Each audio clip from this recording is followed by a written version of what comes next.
Hey everybody, Motorpoet 59 here. How many of you remember the 2000 California runoff, or was it in 2001? I can't even remember now, when Arnold Schwarzenegger ended up becoming the governor of California. But all the people who threw their hats in the ring for that. Remember the porn star? I don't remember her name, and I believe there have been a couple of other porn stars that have tossed their names in various rings of politics and tried to get elected. I think most of them were actually just trying to get their names out there and get a little recognition. That used to be something that was, I'm not going to, I hesitate to use the word taboo, but it just wasn't, people weren't going to elect porn stars. Just having extramarital affairs have ruined some candidates. Remember Gary Hart? He was a candidate with his hat in the ring and just as viable as anyone else at that time. Just his past sex life came back to haunt him. Well, that's not the case anymore, especially if you're a Democrat. And now we have this Alexandria Hunt. I'm going to have to put on my glasses here because I'm reading some of the notes I wrote about this. Her big claim to fame and what she's touting out there is how she used to be a stripper. Well, she isn't a stripper. She was going to college and she was stripping while she was in college, but she was also working in restaurants. It wasn't like she was a stripper, like that was her career. And I think she's doing it. It's like Alexandria Ocasio-Cortez, who I'm never going to call AOC again because I think she thinks that's cool, and I think that the left think that's cool. Ooh, we have somebody who identifies by initials. But she is using that to actually promote her campaign. She doesn't seem to talk much about her master's degree. She doesn't seem to talk much about how her life is now, and that she hasn't stripped since she felt like she had to, I guess. But what she is touting now is the cancellation of student debt, which she has around $150,000 worth of. So we get to pay for that, and it's like, well, if you were stripping and all this stuff that you claimed to get by, how come you couldn't pay your own bills? And if you have a master's degree, why can't you find a job now that will help you pay off your debt instead of asking my grandchildren to pay for it?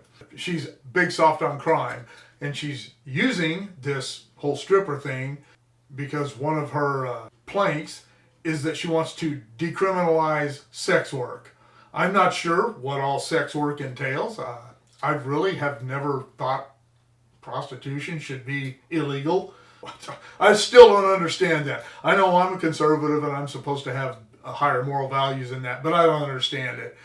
But anyway, I don't know what all that entails, because decriminalizing sex work is certainly going to bring a higher quality, more reputable, upstanding citizenry into the fold of that business, into patrons, if you will, in the strip clubs and red light districts.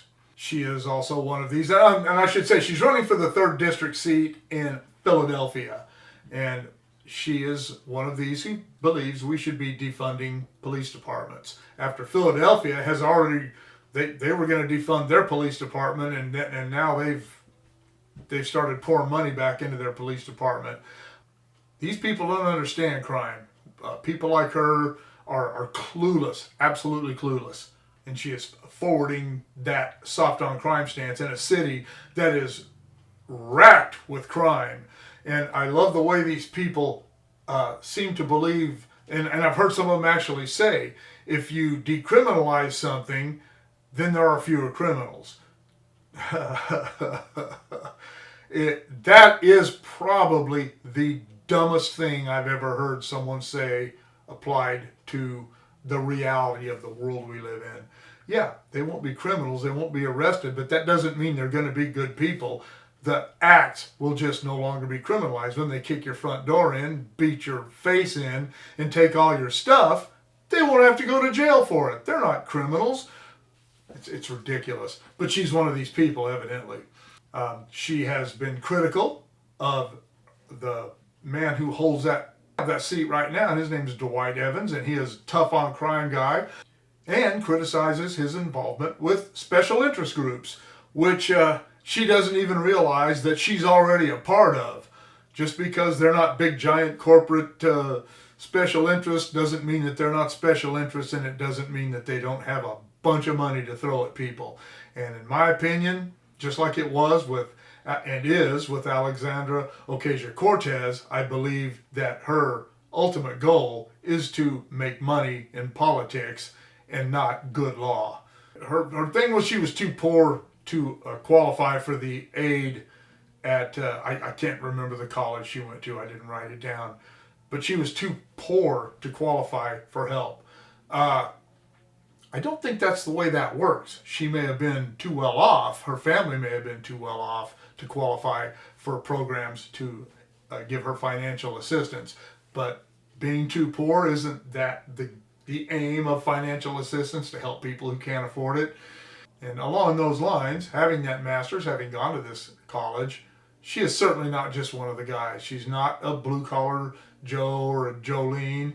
Some of the buttons and shirts and hats that she is using to promote her campaign. Alexandria Hunt is her name. Remember that name, even though if you don't live in Pennsylvania or in Philadelphia, it's not going to have an immediate effect on you, but you never know where people like this might go.